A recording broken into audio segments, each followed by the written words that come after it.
Selamat pagi, Ibu dan teman-teman semuanya. Kami dari kelompok 4 akan menyampaikan materi mengenai mengenal negara Singapura.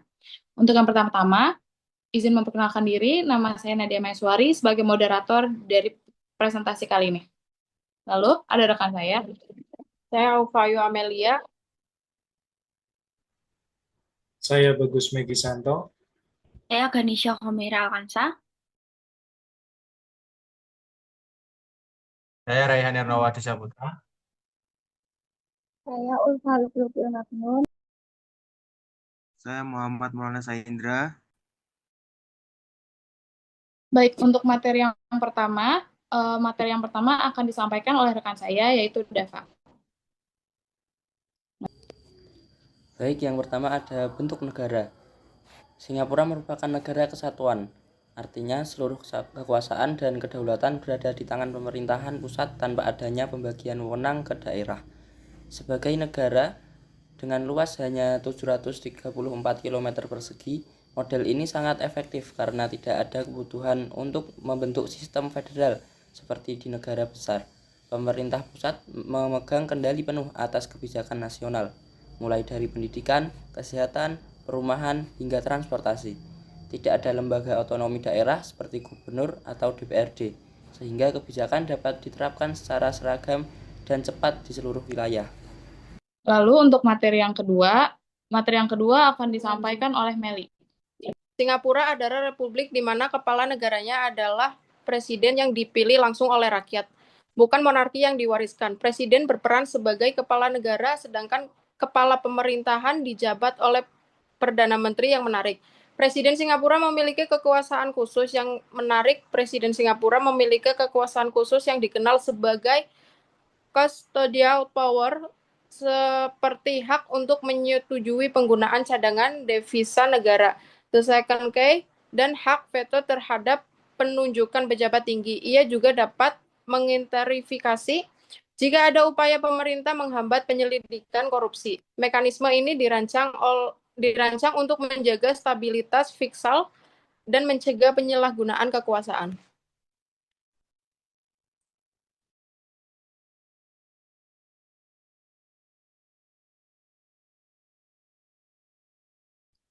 Baik, itu untuk materi yang kedua. Lalu ada materi yang selanjutnya yang akan disampaikan oleh rekan saya untuk Ganesha Humaira di Persepi. Baik, untuk materi yang ketiga yaitu sistem pemerintahan parlementer. Sistem pemerintahan Singapura itu menganut model parlementer Westminster, di mana kekuasaan itu berasal dari yang bertanggung jawab kepada legislatif atau parlemen. Perdana Menteri dipilih dari partai mayoritas di parlemen dan menunjuk menteri-menteri juga yang merupakan anggota parlemen. Hal ini itu menciptakan peleburan kekuasaan antara eksekutif dan legislatif karena dominasi Partai Akasi Rakyat sejak kemerdekaan. Eksekutif itu memiliki kekuasaan yang sangat kuat sehingga kebijakan dapat berjalan sangat stabil dan efisien. Secara teori, kabinet bertanggung jawab secara kolektif dan dapat diganti jika kehilangan kepercayaan parlemen.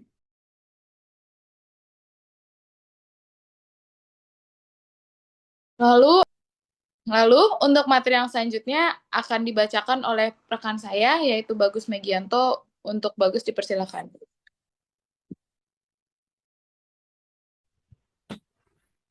Baik, selanjutnya itu ada lembaga legislatif Parlemen Singapura. Parlemen Singapura adalah lembaga legislatif unikameral atau satu kamar yang bertugas membuat undang-undang, mengesahkan anggaran, dan mengawasi pemerintah.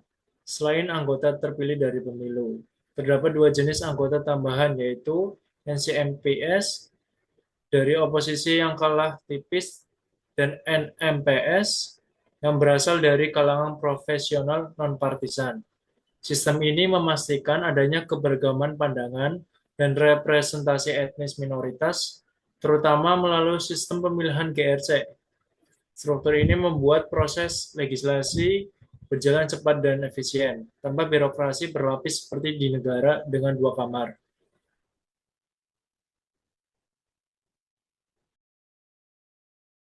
Lalu untuk materi yang selanjutnya akan kembali dibacakan oleh rekan saya, Raihan Erno Adi Saputra, dipersilakan.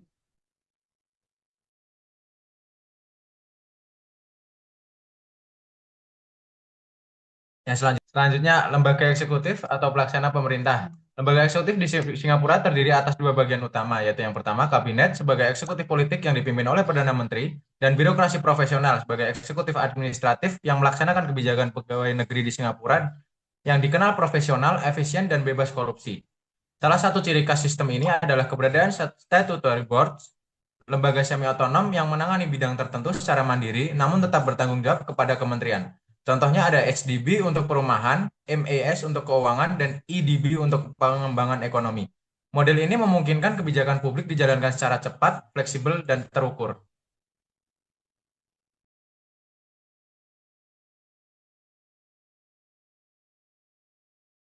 Lalu untuk materi yang selanjutnya akan kembali dibacakan oleh rekan saya untuk Ulfa, dipersilakan.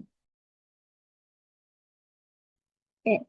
Secara keseluruhan, Singapura telah merancang sebuah sistem di mana kekuasaan terkonsentrasi di tangan eksekutif yang meritokratis dan stabil, yang diawasi oleh mekanisme penjaga kustodial yang spesifik, yaitu presiden dan yudikatif. Semua diatur oleh konstitusi yang pragmatis.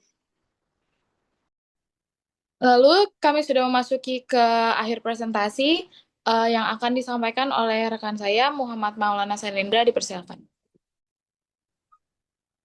Selanjutnya hasilnya adalah sebuah negara dengan pemerintahan yang sangat kuat, stabil, dan efisien, namun dengan batasan yang jelas pada kebebasan sipil dan kompetisi politik. Baik, cukup sekian presentasi yang dapat kami sampaikan. Saya Nadia Meswari sebagai moderator, pamit undur diri. Wassalamualaikum warahmatullahi wabarakatuh.